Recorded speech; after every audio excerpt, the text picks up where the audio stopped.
So glad to have everyone on this Thursday public policy uh, Zoom meeting with our Speaker of the House, Clay Schexnayder. And so it's an exciting day. It's an early morning.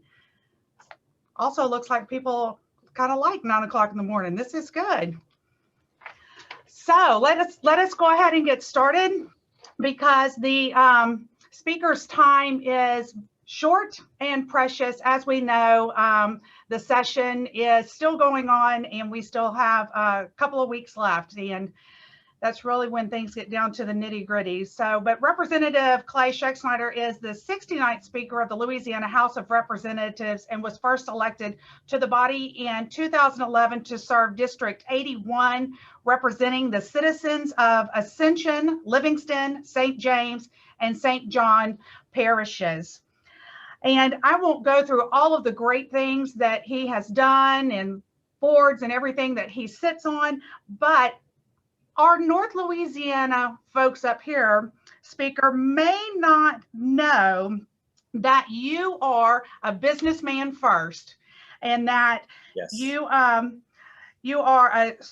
You graduated from Allen Institute of Atlanta, where you were certified in automotive service excellence and began your career as a race car driver and spent nearly a decade of work with Firestone. So, and the accolades go on and on and on. And so, I mean, it's a fun story. It's like, you don't always see our elected officials that have this colorful background like this. They're usually the lawyers or the attorneys. And so glad to have a business person there. And welcome this morning, Speaker. Glad to have you. Thank y'all for having me this morning. My past with racing and my business has definitely molded me to where I am today, and it pays in good to be up here and just have different occupations, different people, different walks of life to be able to navigate through the legislative process. And I think we do a really good job at it. I know the legislature up here, we work really well when it comes time to sit down around the table and try to navigate those things. And I think, what I've done in the past has definitely made a huge impact on it to be able to get the things done that we are accomplishing right now. So thank y'all for having me. Yes, sir. So we just really kind of wanted to hear from you today. As I said in my opening remarks, as we were getting started, we're in the final 2 weeks of the session. You have authored House Bill 199, which has been a top priority in the session. It is moving forward with the centralized taxation. And then, of course, obviously, House Bill 1 and House Bill 2 are always a top priority. Can you give us some insight on those three bills and where they are and what's happening? So HB 199, of course, is the centralized sales tax, which is, a goal that we had set out many years ago to try to accomplish for our state to simplify our tax system, especially for small businesses. This is not only is it a huge win for the state, but it's a triple huge win for small businesses and businesses out there. It's going to help the process for them to be able to do a one-stop shop as far as when it comes to filing taxes. It will make it much simpler. We're one of only 3 states that hasn't joined in on this. It takes away no local power whatsoever. It does allow option in if you want to go all in, or just to keep your local tax collector there in the process. I think it's good to have a local guy there so that your people who like to have that one-on-one conversation can actually go and sit down and talk to people. I've encouraged all municipalities and parishes. I said, look, I'm not changing anything. This will be totally left up to you when it comes to that part on the local side. So I think this bill is a huge step forward. It's definitely a huge step in some major tax reform that we're getting done this year. I was talking to a guy who reported on the legislature for many years, and he said he doesn't remember any legislation as far as writing I think it's going to be great. I think that's a huge win for us and for our residents of Louisiana. Yes, sir. House Just want to Bill. let you know, occasionally you're freezing up. Oh, I'm sorry. That's okay. That's why we're working on broadband, right? Yeah. So House Bill 1 is we're working on right now. I just had a text calling me next door to go and finish up House Bill 1. We have a few tweaks. We're going to try to wrap House Bill 1 up today. We're going to try to wrap House Bill 2 up today. I think the people will see that if you look at the national average of growth, ours will be underneath what the national average is. I think we've appropriated the dollars very well. There's no reoccurring expenses in the budget when it comes to one-time expenditure monies that we're getting. So I think we've done an excellent job as far as putting the bill together that's fair, that's going to keep us in a competitive way and keep our taxpayers happy as far as what their monies are being spent on. HB 2 is it's a little more complicated. I think we will be a little over capacity on bonding, but it's only because we have to list water projects in it that will be funded by the ARP money that we're getting from the federal government that they're going to pay. There's $300 million for that, and I think we only have like $71 million in water projects. It's going to show that the bonding capacity is over, but it's actually not, because those dollars that it's saying that we have, that 71 million, will actually be paid for through ARP. We just couldn't put ARP dollars directly into capital outlay. So it's a little false narrative, but that's how we had to do it to make it where we had the water projects in the list to be able to get done.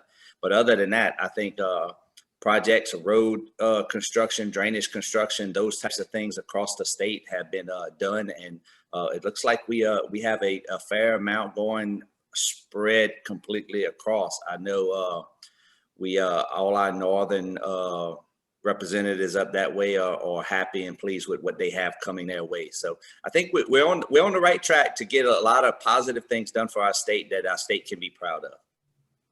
So before I just kind of move forward, and just to let all of our guests, because people continue to come in, our time is very, very short with the speaker. If you have a question, if you would put that in the chat box and we will address that. Speaker, I've talked about the state issues with those three issues. Let us bring it home a little bit local for us. Things that we're watching, as you know, Northwest Louisiana, we've got heavy competition with being a border community in the gaming industry. Sports betting is very important to us. The license of the Diamond Jacks license moving potentially to South Louisiana, what's going to happen with that property and not leave us with a blighted property if that continues to move forward. And tax reform, obviously, for the business community is critically important. Our Jimmy Davis Bridge is very important. I know at HB2, it's a priority. There's a little bit in a 1, but a lot in a 5, a 4. And then, but I heard that we might have some money that is being appropriated maybe from some other avenues of this federal dollars that are coming through. Can you speak to any of that for us? So yes, so on the Jimmy Davis, there will be some ARP dollars that would be moved to help move that project along and get it going.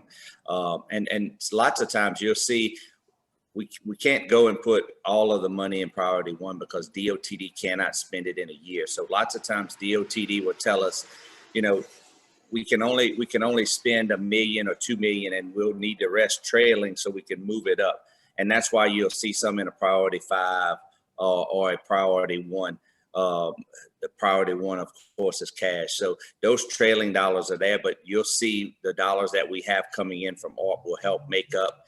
And hopefully DOTD can get to work on that as quickly as possible. I don't know where it sits in their scheduling, but it's a positive move for North Louisiana. We'll get Secretary Wilson on here next time. There you go. Get him on there.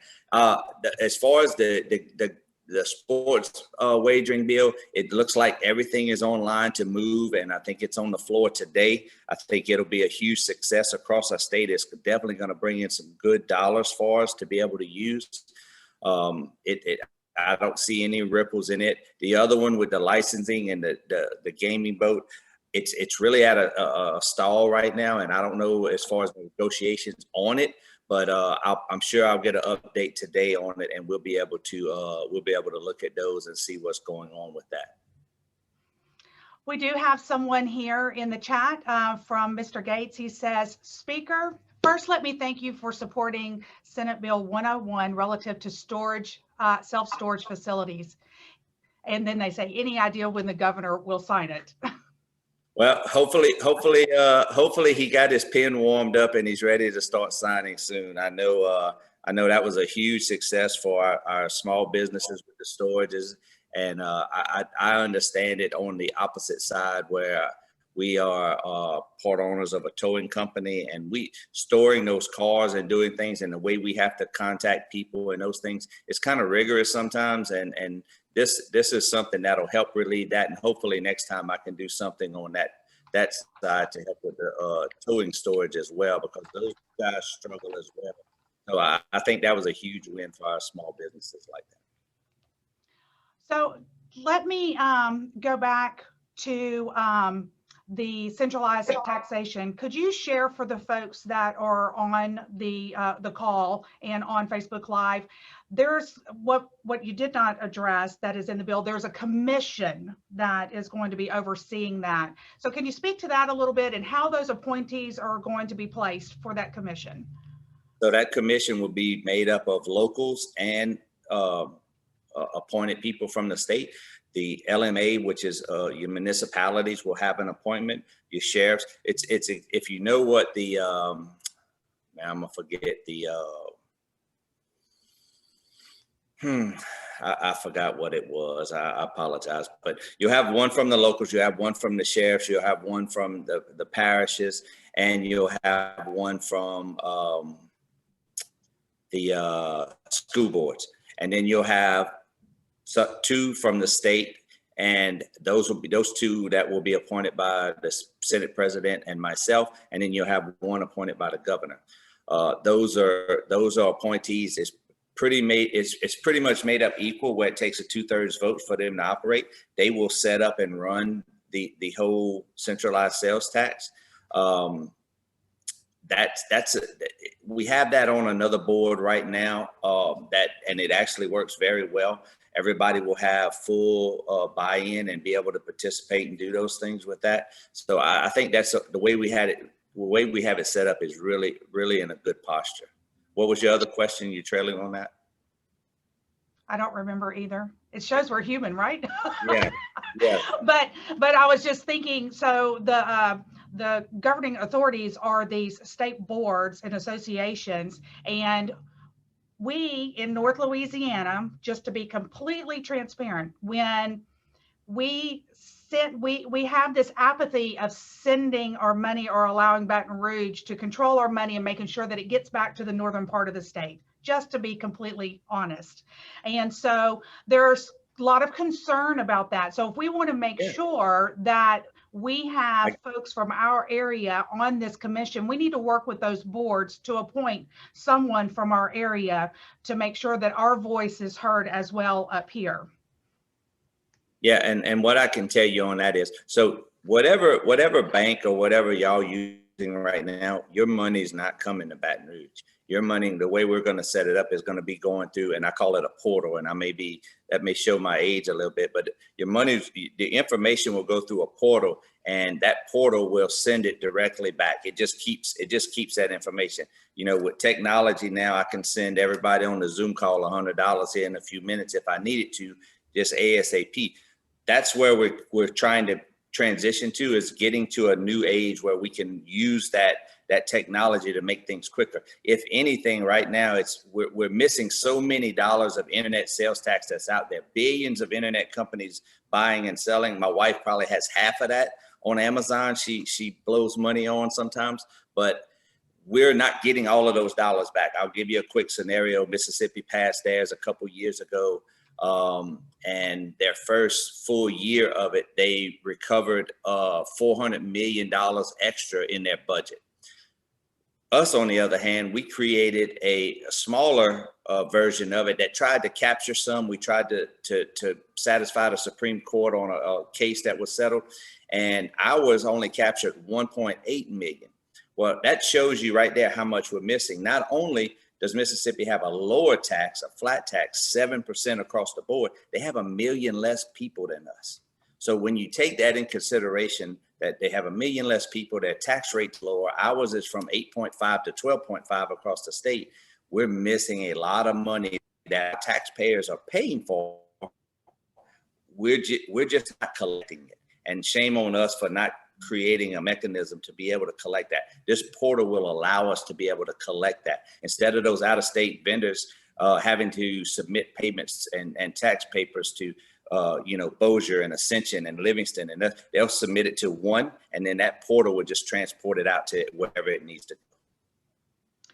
And it's important for everyone to know that as this goes through the legislature, there are many more steps that are going to happen. It is a constitutional amendment for the people to vote on. That's right. And so forth. It has to be voted on by the people.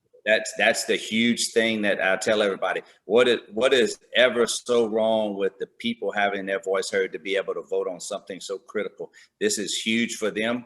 They'll be able to go to the polls. And the one thing I want to do, and that's why I traveled the state to tell people this, there was so much misinformation out there. I wanted them to truly understand what it was actually doing. Because anytime you see the word tax on a ballot, it scares people. This is actually a good piece that's going to actually save us and give Bossier more dollars to be able to use that all your taxpayers are paying right now. So it's a huge win for us. Yes, sir. Before you leave, let me share a few more thank yous and accolades, because I know you have got to go. So we have from Chancellor Rick Bateman at the Dr. Rick Bateman at the Bossier Parish Community College. He says, thank you for authoring the M.J. Foster Promise Bill. This effort to support adult learners enrolled in market responsive programs will have a generational impact on our state, and we all completely agree with that.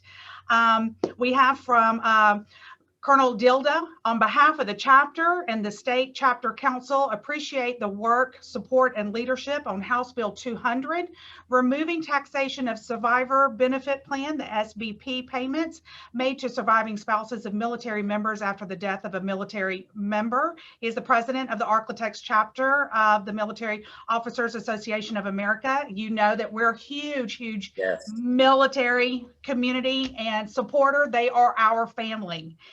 They're not just coming through and leaving out. They are our family when they're here. I agree 100%. Both of those are huge. And look, those are the things that are passionate to me, and just being involved and being part of it. And look, I consider my role here as a representative for the whole state being here, and not just my district that I have. I've made several trips up to y'all's way and up into Ruston and all of those areas to see what actually needs to be done. Some of these places I went to, they actually said they've never had a Speaker of the House come and see on the ground what needs to be done and how it can and be move forward. And I always say this: you need to see what's happening so you can come back here and explain it to legislators. It's one thing for me to go and say, the rice farmers need this, or the small businesses need this, but if I don't actually see it and touch it, it's hard for me to come back and talk to these members and truly show them what needs to be done. But look, I appreciate all of y'all joining the Zoom this morning. I'm glad I was able to spend some time with y'all. I hate that I have to cut it short, but I really do appreciate y'all. If there's ever anything my office or myself can do for y'all or any questions, please reach out to me. Yes, sir. We know that you have an open door policy. I've met you personally a couple of times myself. Yeah. So thank you for remembering that the road does travel to North Louisiana and that we're all one state together, and remembering us up here. So thank you, and go fight for that Jimmy Davis Bridge. I got you. Thank y'all. Have a great day. Thank you, sir.